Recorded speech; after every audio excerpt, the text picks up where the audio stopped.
tous, j'espère que vous allez tous bien. Alors, je m'appelle Ida Miniata, je suis trader et utilisatrice de l'application RoyalQ. Donc, dans cette vidéo, je vais vous expliquer étape par étape comment comprendre ce qu'on appelle une stratégie de trading. Ok, donc pour commencer, on va y aller ici sur où est-ce qu'il faut créer sa stratégie ou alors la stratégie que votre parrain ou votre mentor vous recommande de créer. Donc, vous venez ici, par exemple, un instant, je vais mettre l'écran en français parce que là, la vidéo est en français. Donc, je mets en français et je valide. Donc, dans cette vidéo, je vous explique étape par étape. Voilà, j'explique ça pour que le nouveau puisse comprendre. Donc, quand on vient ici pour créer sa stratégie, on va cliquer sur paramètres de ma stratégie. Paramètres de ma stratégie. Donc, quand on crée la stratégie et puis quand on veut acheter la monnaie, c'est pas au même endroit qu'on doit y aller. OK? La partie où il faut créer la stratégie est différente de la partie où il faut l'utiliser. C'est comme un raccourci. Donc, je clique sur paramètres de ma stratégie. Et quand je clique dessus, je vais descendre pour en choisir une parmi autant. Donc là, voici ce qu'on appelle des stratégies. Donc à partir de là, c'est une stratégie. À partir de là, c'est une autre stratégie. À partir de là, c'est une autre stratégie. Donc les stratégies commencent par là. Cette case ici fait une stratégie. Celle-ci fait une autre stratégie. OK? Celle-là aussi fait une autre stratégie. Donc, on va y aller. Alors, quand on dit comment utiliser la stratégie, je vais venir vous les détailler. Donc, je vais prendre par exemple une stratégie d'une petite somme d'argent. Donc, ici, je vais prendre par exemple une stratégie là. Quand on dit stratégie, c'est tout l'ensemble. Excusez-moi pour la lettre. Quand on dit une stratégie, on parle de tout l'ensemble, toute la totalité d'argent que vous prévoyez investir sur la monnaie. Donc, par exemple, ici, la stratégie est de 30 $. Ça, c'est une stratégie de 30 $, qui ne veut pas forcément dire que dès que le robot commence à acheter, vous allez voir 30 $ sur votre écran. Non. Ça veut dire la totalité de l'argent que je veux investir sur le signal ou la monnaie de mon choix sera maximum 30 $, pas plus. Ok, donc je limite le robot de sorte qu'il utilise que 30 $ de mon argent pour trader une monnaie en choisissant cette stratégie. Donc, on va expliquer les détails. Donc, ici, ça veut dire si le robot va dans le marché pour la toute première fois, les 30 $ que je lui ai imposé pour qu'il utilise, je veux qu'il utilise 10 $ pour commencer. 10 $ pour commencer comme premier achat. Quand il va commencer à acheter, qu'il commence par 10 $. Et je veux qu'il fasse un seul tour après l'achat des 10 $. Donc, on va cliquer sur les détails pour voir comment est-ce que ça fonctionne. Donc, vous voyez là, l'auteur de cette stratégie a donné un nom. Voilà, à chaque stratégie son nom. On personnalise les stratégies pour ne pas s'y perdre, pour pouvoir reconnaître quelle stratégie correspond à telle somme. Quelle stratégie qui correspond à telle somme. OK? Donc là, ici, vous allez voir que on parle de montant du premier achat. Non, c'est pas ça. Je me suis trompée. Je vais aller changer. Je vais aller changer là. Je vais aller changer.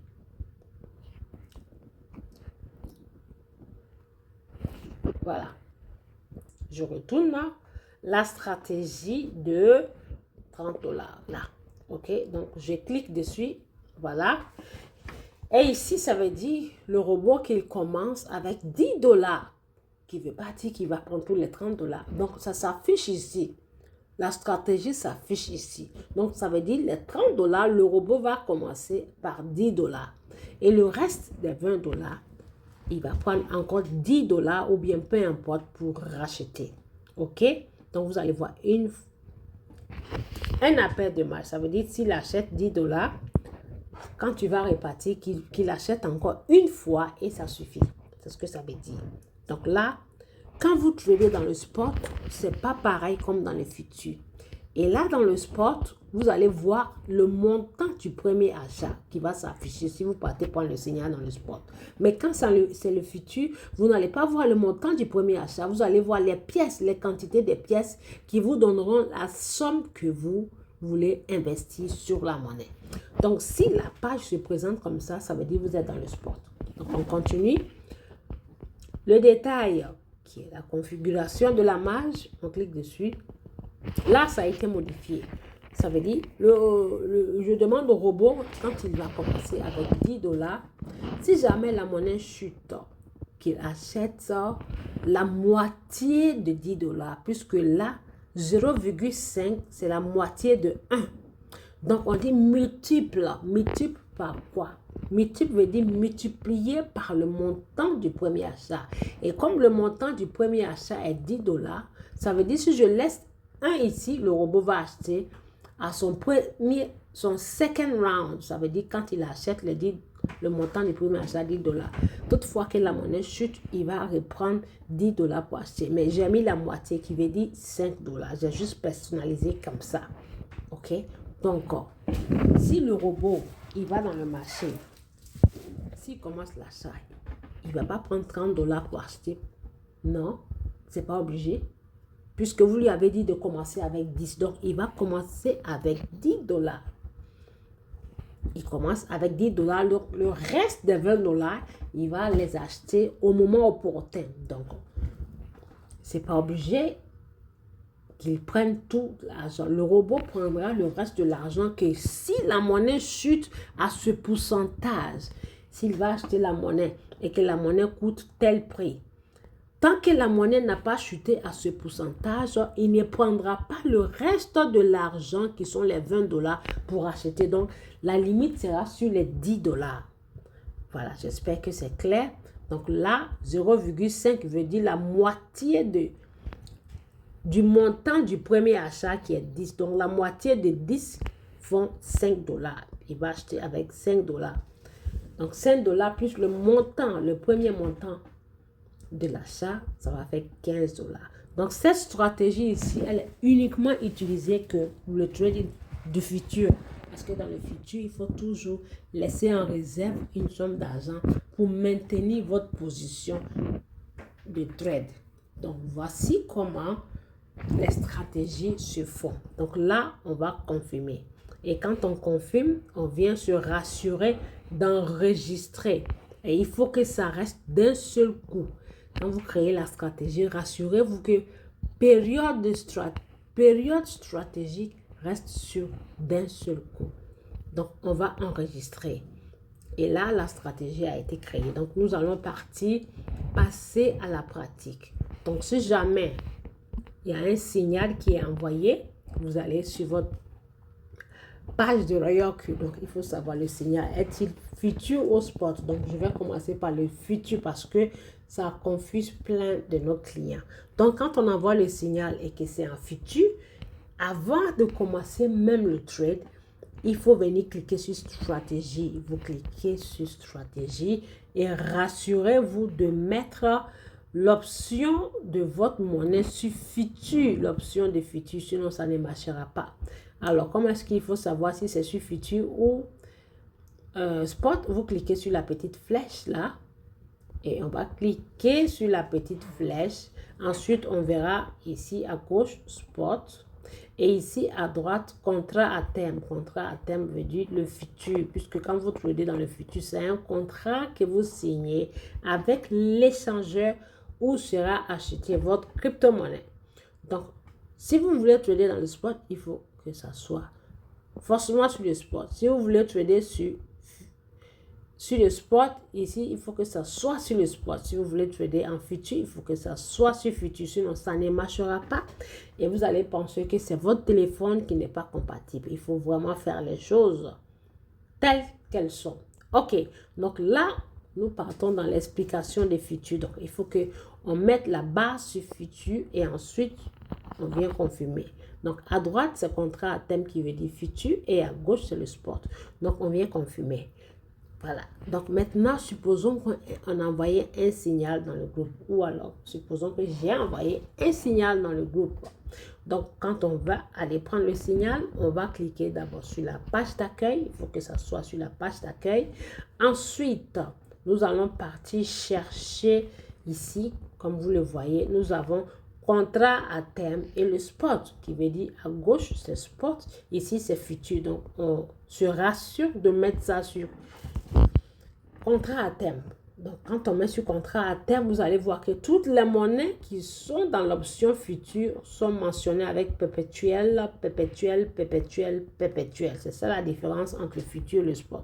Donc supposons que une monnaie a été envoyée et que cette monnaie s'appelle AI. J'ai choisi comme par hasard AI ou peu importe, ou AV. AI ou peu importe, AV ou ALG, ou bien AGL, ou Algo, ok? Donc, on va cliquer sur Algo. Alors, quand on clique sur Algo, on va venir cliquer sur Créer. On clique sur Créer et ensuite, dans le futur, comme je l'ai dit, ce n'est pas pareil comme le sport. Nous avons deux directions. La direction longue et la direction short. La direction longue veut dire, je prédis que la monnaie va fuser ou elle va monter en pourcentage. Donc, si jamais elle monte et qu'elle va en ma direction, que ça me génère des gains et c'est moi qui détermine le profit que je vais avoir.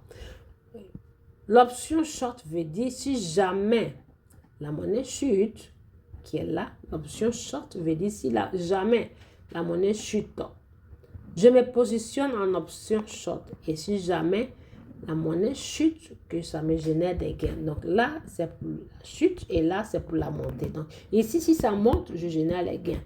À droite, si ça chute, je génère les gains. Donc ça s'appelle short et long. Ok, donc dans le sport c'est différent. Je vais faire la vidéo suivante pour le sport. Dans le sport c'est différent. On ne précise pas long ni short, c'est une seule direction. Donc on va partir sur les détails. On vient sur paramètres de trading. Paramètres de trading. Donc, je clique sur paramètres de trading et vous allez voir que c'est vraiment différent de la stratégie que j'ai créé. Vous voyez là, ici, quand on veut trader, c'est pas pareil comme quand on est en train de créer la stratégie. Donc ici, vous allez voir le nombre de la quantité de pièces. Quand vous mettez le montant du premier achat, c'est les quantités de pièces qu'on vous montre, pas la somme. Donc ici, ça vous affiche les quantités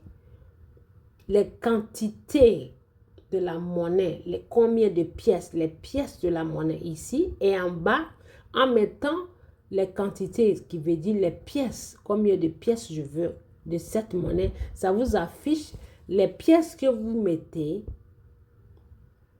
qui correspondent à telle somme, c'est-à-dire si vous avez besoin de 10 pièces ou 2000 ou 300 pièces, ça va vous montrer combien est-ce que vous devez avoir pour pouvoir commencer l'achat avec ces pièces. Voilà.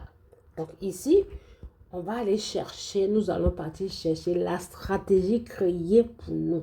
La stratégie qui a été créée tout à l'heure que j'ai expliqué. Alors, quand vous venez, la stratégie ne va pas s'afficher, c'est à vous d'aller la chercher. Donc, vous partez sur mes modèles. Vous allez voir mes modèles. Et à droite, ici, vous cliquez sur la flèche. OK? Donc, on clique sur la flèche et voici les stratégies. Comme je l'ai dit, c'est un raccourci qui vous ouvre la porte où il y a toutes vos stratégies créées. Donc, on va venir prendre la stratégie qui a été créée tout récemment, qui est la stratégie de 30 $. Vous voyez, 30 $, qui affiche montant du premier achat 10 $. OK? Donc, il faut que vous précisiez le nom de votre stratégie au début pour que ici, quand vous venez, vous puissiez vous retrouver. Donc, on va cliquer sur cette stratégie. Et quand on clique sur cette stratégie, ça vous donne le nom de la stratégie, mais qui ne veut pas forcément dire que ça va s'afficher ici les 30 $. C'est à vous de régler ça, puisque vous partez pour la toute première fois. Donc, il faut que vous mémorisez ça dans le cerveau du robot. Donc, comme le montant du premier achat, quand vous cliquez, il faut surtout regardez combien est le montant du premier achat. Parce que dans le trading futur, ça ne nous affiche pas le montant en dollars, ça nous affiche les quantités. Donc, on va cliquer là. Et ici, alors, comme le montant du premier achat est 10 $, il faut qu'on s'arrange de sorte que les quantités qu'on va mettre, le nombre de pièces, nous affiche ici les 10 $ qui est le début de la stratégie. Il faut que ça affiche les 10 $, pas les 30. Parce que la stratégie, dans les détails de la stratégie, ça a été dit que le robot commence d'abord avec 10 $.